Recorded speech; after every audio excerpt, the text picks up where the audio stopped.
Hello everyone. वह संगीत ही तो है जो भोर के निःशब्द पंछी के आगमन की सूचना देता है। ये शब्द कवि रत्न रविंद्रनाथ के हैं, जिन्होंने एक नई विधा को जन्म दिया और उस विधा का नाम है रविंद्र संगीत। रविंद्र संगीत समूचे पूर्व भारत में ही नहीं अपितु अन्यत्र जगह भी गाया बजाया जाता है और रविंद्र संगीत शब्द का सर्वप्रथम 1825 में यह नाम प्रयुक्त किया गया। रविंद्र संगीत एक प्रसिद्ध विधा है और इसके बारे में सभी को जानकारी होना बहुत आवश्यक है। रविंद्रनाथ ठाकुर ने इस विधा को जन्म दिया। यह एक अलग ही प्रकार का संगीत है। तो रविंद्र संगीत की क्या विशेषताएं हैं, रविंद्र संगीत के प्रकार, रविंद्र संगीत का विश्लेषण, रविंद्र संगीत का आधार, रविंद्र संगीत का हिंदी रूपांतरण, रविंद्र संगीत में गाए जाने वाले लोकगीतों का विश्लेषण, रविंद्र संगीत में प्रयुक्त लय और छंद का विश्लेषण और साथ ही कवि रत्न रविंद्रनाथ ठाकुर के जीवन को लेकर मैं आपको ये सभी विस्तार से बताने जा रही हूँ। और सबसे पहले मैं आरंभ कर रही हूँ कवि रत्न रविंद्रनाथ ठाकुर के बाल्यकाल जीवन से। तो आइए खंड में मैं आपको विस्तार से इसकी जानकारी दे रही हूँ। रविंद्र संगीत। रविंद्र संगीत और रविंद्र संगीत को जिसने नाम दिया वह है रविंद्रनाथ टैगोर। तो सर्वप्रथम रविंद्रनाथ टैगोर के बारे में मैं आप सभी को सामान्य जानकारी दे रही हूँ। उसके पश्चात रविंद्र संगीत की विशेषताएं, रविंद्र संगीत के प्रकार आदि अनेक पहलुओं पर विस्तार से चर्चा करेंगे। रविंद्रनाथ ने जिस घर में जन्म लिया वहाँ ईसाई धर्म से संबंधित वातावरण अधिक था। उन्होंने धर्म का मर्म समझा और प्रकृति से उन गहराइयों को जाना जो संगीत, काव्य, शिल्प और नृत्य आदि कलाओं को जन्म देती है। इसीलिए रविंद्रनाथ प्रकृति की गोद में विचरण करते हुए मानव की संवेदना और जगनीयता की आराधना करते रहे और उनकी वाणी से जो भी शब्द निकलते वे संगीत की लय बन जाते और रविंद्रनाथ उसमें अवगाहन करते हुए संसार को सुख, शांति और करुणा का संदेश देते। रविंद्रनाथ टैगोर बंगाल के ख्याति प्राप्त विष्णुपुर घराने से प्रभावित हुए, जिसकी स्थापना तानसेन के वंशज बहादुर खां ने की थी। वे ख्याल गायन की अपेक्षा ध्रुपद गायन से अधिक प्रभावित थे। टैगोर की संगीत शिक्षा बड़ी छितरी हुई रही। उनके पहले संगीत शिक्षक विष्णु चक्रवर्ती थे, जिन्होंने लगभग पूरे परिवार को संगीत की शिक्षा दी। विष्णुपुर के प्रख्यात संगीतज्ञ जदु भट्ट ने भी टैगोर को संगीत सिखाया, लेकिन वे उन्हें उनकी निजी विचारधारा से विचलित नहीं कर सके। टैगोर के भाई संगीत कला के प्रति बड़े समर्पित थे, जिन्होंने टैगोर के विकास और संगीत के प्रति उन्हें प्रेरित करने के लिए बहुत बड़ा योगदान दिया। रविंद्रनाथ के पिता महर्षि देवेंद्रनाथ टैगोर सन 1817 से 1905 संगीत कला के बड़े संरक्षक थे।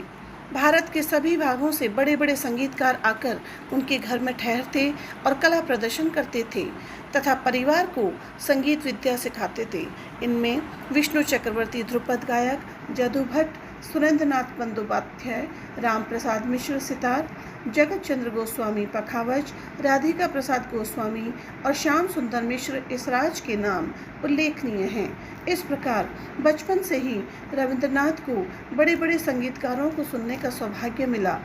रविंद्रनाथ टैगोर ने जो संगीत रचनाएं तैयार की उनमें सरलता तथा काव्य और संगीत के संतुलन पर विशेष ध्यान दिया गया।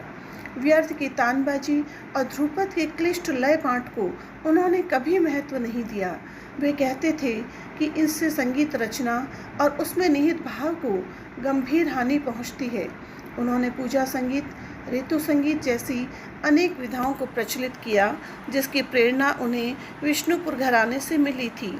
इसी प्रकार टैगोर का कहना था कि शास्त्रीय संगीत सीखने के लिए गले के प्राकृतिक गुण धर्म नष्ट करके इतनी बड़ी कीमत नहीं चुकाई जानी चाहिए।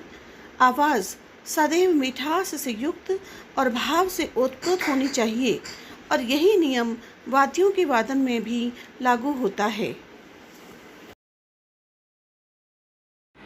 रविंद्र संगीत का विश्लेषण इस प्रकार से किया जा सकता है। रविंद्र संगीत का मूलाधार ध्रुपद पद्धति है। इसमें टप्पा का समावेश भी किया गया, लेकिन तानें सरल ग्रहण की गईं। संगत के लिए पखावज, तानपुरा और ऑर्गन टाइप के हारमोनियम का प्रयोग किया गया। हारमोनियम से गायन की श्रुति व्यवस्था को हानि न पहुँचे, इसका पूरा ध्यान रखा गया। अधिकांश रचनाएं तोड़ी, भैरवी, आसावरी, पूर्वी, यमन, मल्हार और केदार में की गई। मालकोंस और बागेश्वरी का भी प्रयोग किया गया, लेकिन अधिक नहीं। भैरवी राग में लगभग 150, मल्हार में 40 और पूर्वी में 30 रचनाएं की गई। भैरवी में आसावरी और तोड़ी के संयोग से रचनाएं की गई और बाद में बाउल तथा कीर्तन की धुनें भी उसमें सम्मिलित कर ली गईं, जो बहुत कर्णप्रिय सिद्ध हुई। यमन के पूर्वी के मिश्रण से इमन पूर्वी, केदार और हमीर के मिश्रण से केदार हमीर, इसी प्रकार तोड़ी, आसावरी और देसी तथा बिलासखानी के मिश्र रूप तैयार किए गए और राग मल्हार के अनेक प्रकारों को टैगोर ने अपनाया। तालों में सरलता का बहुत ध्यान रखा गया, जिससे गीत को कोई आघात न पहुँचे और काव्य के शब्द तथा छंद के साथ वह घुल मिल जाए, जैसा कि बिना पाठ तथा बोलतान के ध्रुपद में होता है। गीतों को ध्रुपद की तरह स्थायी, अंतरा, संचारी और आभोग 4 भागों में रचा गया और ताल के लगभग 8 सरल प्रकारों को उपयोग में लाया गया। अधिकांश जो रचनाएं हैं उनको अवसरों के अनुकूल तैयार किया गया, जैसे प्रार्थना, विरह, हर्ष, सृष्टि, आत्मबोध, वैराग्य, अनुशासन, प्यार, विभिन्न ऋतुओं का चित्रण और राष्ट्रीय। संक्षिप्त मीर, छोटी ताने, आसान कर्ण और चुने हुए अलंकार तथा भाव प्रधान गमकों का प्रयोग किया गया। शांतिदेव घोष द्वारा लिखित रविंद्र संगीत में टैगोर की अनेक रचनाओं से संबंधित राग और तालों का उल्लेख मिलता है और गीत वितान नामक बंगला पुस्तक में टैगोर के गीतों का स्वर लिपि सहित विस्तृत संग्रह प्राप्त होता है, जिसके अनेक भाग हैं। इसे स्वर वितान के नाम से जाना जाता है। अनेक शास्त्रीय रागों को रविंद्रनाथ ने अपने ढंग से प्रस्तुत किया। भारतीय संगीत के आराधना परक संगीत से वे बहुत प्रभावित थे, परंतु ध्रुपद, धमार और ख्याल आदि विधाओं में जो शब्दों की हत्या कर दी जाती है, उसके वे घोर विरोधी थे। अर्थात इन सभी विधाओं में स्वरों को अधिक महत्व दिया जाता है, शब्दों को कम दिया जाता है, तो वे इसके विरोधी थे और इसलिए उन्होंने शास्त्रीय संगीत और लोक संगीत के बीच की ऐसी धारा प्रवाहित की जिसे संपूर्ण लोक ने सराहा। रविंद्र संगीत को छोटे बच्चे भी सरलता से गाते हैं और बड़े भी। उसकी सबसे बड़ी विशेषता है भाव का अभिव्यक्तिकरण। इसी कारण रविंद्र संगीत के प्रत्येक पद में एक स्थिरता और ठहराव दिखाई पड़ता है। चंचल वृत्तियों को स्थिर करके परम आनंद में लीन होना, यह तो मनुष्य का कर्तव्य है। रविंद्रनाथ कहते थे कि कला की दृष्टि से संसार भगवान की लीला का मूर्त रूप है। इसके तत्व को जानने की चेष्टा करना अपने आप को धोखा देना है। इसके द्वारा भीतरी रहस्य को जान पाना संभव नहीं तथा कला माया का रूप है इत्यादि।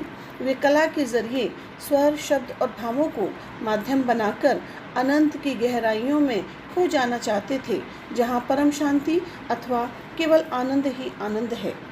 वैष्णव पद, ईसाई प्रार्थनाएं, समूह गान, उत्तर भारतीय संगीत का ध्रुपद गान, कीर्तन, पाश्चात्य ओपेरा सभी को रविंद्रनाथ ने हृदयंगम करके रविंद्र संगीत को ढाला था, लेकिन उसका आधार उसकी लोकमान्य सरस शैली थी, जो बिना किसी क्लिष्टता, बिना किसी शास्त्रीय गान और बिना किसी बंधन के मानव मन द्वारा निःसक हो उठती है।